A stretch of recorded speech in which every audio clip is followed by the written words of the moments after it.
உதாரணத்துக்கு எடுத்துக்கிறீங்களேன், மூசா நபி அவர்கள் அல்லாஹ்ட்ட ஒரு துவா செய்யறாங்க.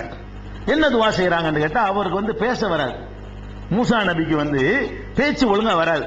அதுக்காக தான் கூடவே என்னுடைய சகோதரரை அனுப்புன்னு கேட்டாங்க. ஒரு காலத்தில் 2 நபி அல்லாஹ் அனுப்பி வச்சான். மூசா நபி எந்த மக்களுக்கு நபியை அனுப்பப்பட்டாங்களோ அதே மக்களுக்கு அவருடைய தம்பி ஹாரூனும் நபி. 2 பேரும் ஜோடியா தான் போவாங்க. இவர் மெசேஜை ஷார்ட் அவர்கிட்ட போட்டுருவாரு. அவர் பயான் நல்லா பண்ணுவார். ஹாரூன் என்ன செய்வாரு, ரொம்ப தங்குதடை இல்லாமல் அழகா பிரச்சாரம் பண்ணுவார். மூசா நபி வர்ற செய்தியை அவர் காதுல போடுவார், அவர் மக்களுக்கு போட்டுருவார்.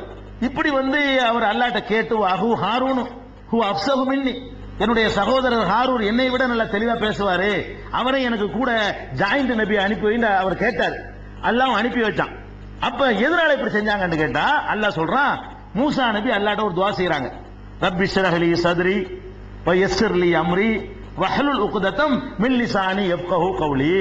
அல்லாஹ் கேக்குறாரு, ரப்பி இறைவா, இஸ்ரஹ் லி சத்ரி, என்னுடைய உள்ளத்தை எனக்கு விசாலமாக்கி வை, வ யஸ்ஸிர் லி அம்ரி, எனது காரியத்தை எனக்கு லேசாக ஆக்கி வை. இது ஒரு நல்ல துவா. உங்களுக்கு ஏதாவது சிக்கல் பிரச்சனை வரும்னு சொன்னா மூசா நபி ஓதுன இந்த துவாவை ஓதலாம். ஒரு நபி கிட்ட முன்மாதிரி ஒரு படிப்பனைக்கு தான் நல்லா சொல்லி தர்றான். துன்பங்கள் வரும்போது ஓதுறதுக்குள்ள நல்ல துவா இது. அப்ப என்னுடைய இதயத்தை உள்ளத்தை விசாலமாக்கி வை, சிறுலி அம்ரி, நான் எடுத்துக்கொண்ட இந்த காரியத்தை லேசாக்கி வை, வஹலுல் உக்ததம் மின் லிசானி, என் நாக்கில் உள்ள முடிச்சை நீ அவிழ்த்து விடு கேட்கிறாங்க மூசா நபி. இப்ப நாக்கில் முடிச்சு போட்டு வச்சிருந்துச்சா? மூசா நபி நாக்கை நீட்டி முடிச்சு போட்டு கட்டி வச்சிருந்தானா? முடிச்சுக்கு என்ன அர்த்தம்? கொன்னல அவர் முடிச்சுங்கிறார்.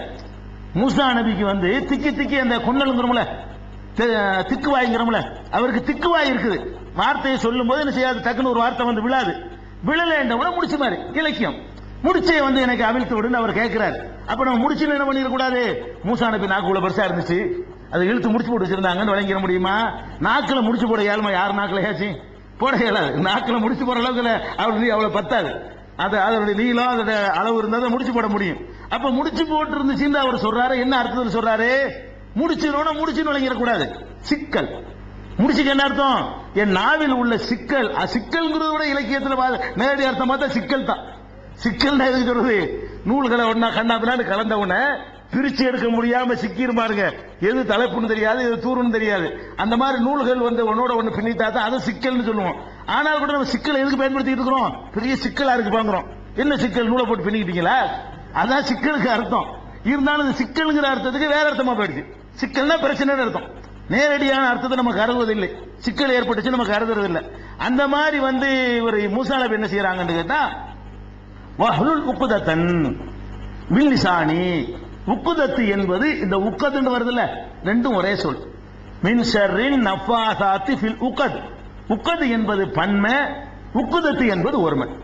உக்குதத்துனா முடிச்சு, உக்கது என்றால் முடிச்சுகள். அப்ப இந்த சூரத்துல் ஃபலக்ல வரக்கூடிய அந்த உக்கதத்தான் மூசா நபி ஒருமையா பயன்படுத்துறாங்க. என்னுடைய நாக்கில் உள்ள உக்குதத்தை, முடிச்சியை நீ நீக்கிறன்னா கஷ்டத்தை நீக்குன்னு அர்த்தம், சிக்கலை தீர்த்துன்னு அர்த்தம், பிரச்சனை இல்லாம ஆக்குன்னு அர்த்தம், அந்த திக்குவாய போய்க்கிறன்னு அர்த்தம் நேரடியா சொல்வதா இருந்தா. அப்ப இந்த உட்கார்ந்த உடனே என்ன பண்ணிடக்கூடாது? முடிச்சு போடுறாங்க நேரடியா அதை முடிச்சு போட்டு ஊதி விடுவாங்க இல்ல, இந்த தாயத்து போடுறவங்கலாம், அதுக்கு ஓடிடக்கூடாது நம்முடைய கவனம். அதனாலதான் ஒரு கேடு வராது. இது ஒரு ஆயத்தை. இது 20வது அத்தியாயம் 27வது வசனத்தில் இந்த வார்த்தை இருக்கிறது. இந்த வார்த்தை மூசா நபி துவா செய்யும் பொழுது தனக்கு ஏற்பட்ட திக்குவாயை குறிப்பிடும் பொழுது வஹ்லுல் உக்ததன், முடிச்சு அவிழ்த்து விடு என்று கேட்டது தாகாங்கிற 20வது அத்தியாயத்தில் 27வது வசனத்தில் நீங்கள் பார்க்கலாம். அதே மாதிரி உக்குதத்துங்கிற வார்த்தை திருமணம் பண்றோம்ல, திருமணம் பண்ணும் பொழுது ஒரு ஆணும் பெண்ணு 2 பேரும் சேர்ந்து அந்த அக்ரிமெண்ட் பண்றாங்க. இந்த 2 பேருடைய இந்த அக்ரிமெண்ட் அல்லாஹ் என்ன செய்யறான்னு கேட்டா உக்குதத்துன் நிக்காஹ்ங்கறான். இதே உக்குதத்துங்கிற வார்த்தை என்ன செய்யறான்னு கேட்டா 2வது அத்தியாயம் பக்ராவுல 237வது வசனத்துல அவ் யஃபு வல்லதி பியதிஹி உக்தத்துன் நிக்காஹ், நிக்காஹ் என்ற முடிச்சு யார் கையில் இருக்கிறதோ அவன் அதை விட்டு தர வேண்டும். மகர் தொகையை முடிச்சு, நிக்காஹ் இதைய முடிச்சு யார் கையில் இருக்கும்? மனைவி கையில, கணவன் கையில் இருக்குன்னு அர்த்தம். சம்பந்தப்படாத மத்தவங்க விட்டு தர இயலாது. இவங்க 2 பேருக்குள்ள நினைச்சுக்கலாம், மனைவி எனக்கு வேணான்னு வேணான்னு சொல்லிக்கலாம், கணவன் நினைச்சலாம் சேர்த்து தரணும் சொல்லிக்கலாம். யார் கையில முடிச்சு இருக்கிறதோ, நிக்காக என்ற முடிச்சு இருக்கிறதோ அவர்கள் விட்டு தந்தால் நீங்கள் சாப்பிட்டுக் கொள்ளுங்கள் அப்படின்ற ஒரு வார்த்தையை எல்லாம் யூஸ் பண்றான். அந்த இடத்துல என்ன பயன்படுத்துறான்னு கேட்டா நிக்காக என்ற முடிச்சுங்கிறான். உக்குதத்துங்கிற வார்த்தையை பயன்படுத்துறான். முடிச்சு போட்டு நிக்காக முடிச்சு போற தாலின்னு அர்த்தமாப்பா. அந்த அர்த்தம்லாம் கிடையாது. நிக்காக என்ற முடிச்சுன்னு சொன்னா அதாவது ரெண்டு தனித்தனி ஆட்களா இருந்தாங்க, இப்ப சேர்த்தாச்சு, முடிச்சு போட்டாச்சு, அதான் அர்த்தம் முடிச்சு. அதாவது அவ யாரோ இவன் யாரோ ஒரு அக்ரிமெண்ட் போட்டோம், நினைஞ்சாச்சு, ரெண்டு பேரும் கட்டி போட்ட மாதிரி முடிஞ்ச மாதிரி ஆயிட்டாங்க ரெண்டு பேரும். அந்த மாதிரி ஒரு இணைப்பு இருக்கிற காரணத்தினால அதை போய் உக்குதத்துன்னு அல்லாஹ் என்ன செய்யலாம், 2:237 வசனத்தில் அல்லாஹ் பயன்படுத்தி காட்டுறான். அதே மாதிரி வந்து நிக்காக பத்தி சொல்லும்போது 2:235 எல்லாம் சொல்லி காட்டுகிறான். நீங்கள் வந்து ஒரு பெண்கள் இத்தாவில் இருக்கிறாங்க, புருஷன் இறந்துட்டு அந்த 4 மாசம் 10 நாள் இல்ல பிரசவிக்கிற வரைக்கும் வேற கல்யாணம் பண்ணாம இருப்பாங்க. அந்த நேரத்தில் கல்யாணம் பண்ணக்கூடாது, கல்யாண பேச்சும் பேசக்கூடாது. அந்த 4 மாசம் 10 நாளைக்கு வந்து பெண்கள் வந்து கல்யாணம் பண்ணிடக்கூடாது. புருஷன் இறந்து 4 மாசம் 10 நாள் முடியறதுக்கு உள்ள கல்யாணம் பண்ணிடவும் கூடாது, கல்யாணத்தை முடிவு செஞ்சிடவும் கூடாது. அதை அல்லாஹ் சொல்லி காட்டுறான். வலா தாசிமு உக்குதத்தன் நிக்காஹி, நிக்காஹ் என்ற முடிவை, உக்குதத்துக்கு முடிவுன்னு அர்த்தம், நிக்காஹ் என்ற முடிவை நீங்கள் உறுதி செய்து விடாதீர்கள். ஹத்தா எபுல்கள் கிதாப் அஜலஹு, அந்த இத்தாங்கிற டைம் முடிகிற வரைக்கும் நிக்காஹ் செய்யவும் செய்யாதீங்க, நிக்காஹ் சம்பந்தமான அக்ரிமெண்ட் பண்ணிடாதீங்க. உக்குதத்துக்கு அக்ரிமெண்ட் அர்த்தம். உக்குதத்துங்கிற அந்த வார்த்தையெல்லாம் பயன்படுத்தினா அக்ரிமெண்ட்ங்கிற அர்த்தத்தில் பயன்படுத்துறதுன்னு பார்க்கிறோம். அப்ப நம்ம எதுக்கு இதை சொல்ல வர்றேன்னு கேட்டா, முடிச்சுனோட முடிச்சுன்னு விளங்கிறாதீங்கிறதா சொல்ல வர்றேன். இது இந்த ஆயத்துக்கு விளக்கத்துக்காக நான் உங்களுக்கு சொல்லல. முடிச்சுகள் என்ன செஞ்சிடக்கூடாது, நெச முடிச்சு நினைச்சுக்கிற கூடாது. இந்த இதுல எதுலையுமே நெச முடிச்சு இல்ல, கல்யாணத்துல நெச முடிச்சு கிடையாது, அக்ரிமெண்ட் போடும்போது நெச முடிச்சு கிடையாது, நாக்குல நெச முடிச்சு கிடையாது. முடிச்ச கொண்டு கருத்து என்னன்னா ஒரு பிடிமானம், ஒரு ஒரு இணைப்பு, ஒரு சிக்கல், நேர் மாத்தமான அர்த்தம் இருக்குது. இப்படி பல அர்த்தம் உள்ள வார்த்தை. இப்ப நம்ம ஒன்றை பாதுகாப்பு தேடுறோம். இது என்னவா இருக்கும் அப்படின்னு பாத்தீங்கன்னா, இதுக்கு புகாரியில 1074வது அதிசயம் எடுத்து பாருங்க, 3029வது அதிசயம் பாருங்க.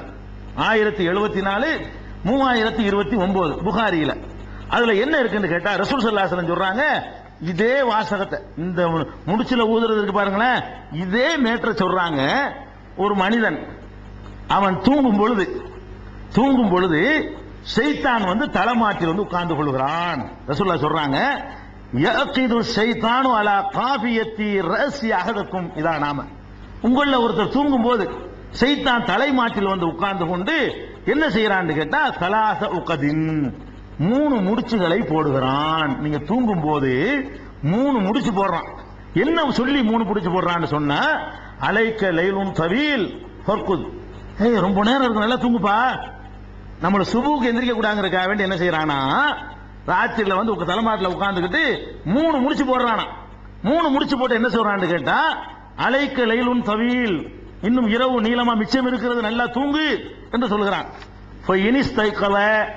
ஒருவன் விழிக்க வேண்டிய நேரத்தில் தஹஜ்ஜத்திலே சுபஹுலையோ விழித்து விட்டு அல்லாஹ்வை நினைவு கூர்ந்தால் இன் ஹல்லத் உக்தத்துன், ஒரு முடிச்சு அவிழ்ந்து விடுகிறது.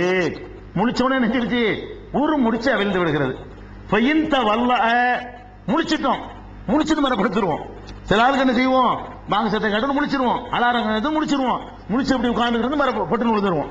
அப்படி போயிட்டா 2 முடிச்சு கிடந்துகிட்டு இருக்கு. இந்த வல்லா எந்திரிச்சு உழு செய்து விட்டான் என்று சொன்னால் இன் ஹல்லத் உக்தத்துன், அடுத்த முடிச்சு அவிழ்ந்து விடும். அதாவது எந்திரிச்சவன ஒரு முடிச்சு அவிழ்ந்துடும், அது எந்திரிச்சு ஒழு செய்ய போயிடணும். ஒழு செய்ய போயிட்டீங்க என்று சொன்னா அடுத்த முடிச்சு அவிழ்ந்து விடும். இன் சல்லா அல்லாஹ் அக்பர் தக்பீர் கட்டிதான் வைங்க, இன் ஹல்லத் உக்தத்துன், 3வது முடிச்சியும் அவிழ்ந்து விடுகிறது. உடனே ஷைத்தான் வந்து ரொம்ப கவலைப்பட்டவனாக ஓடி விடுகிறான். இல்லை என்று சொன்னால் ஒரு முடிச்சு எந்திரிச்சு படுத்தேன்னு வை, அவனுக்கு பயங்கர குஷி ஆயிருமா, பயங்கர சந்தோஷம் ஆயிருவானா ஷைத்தான்.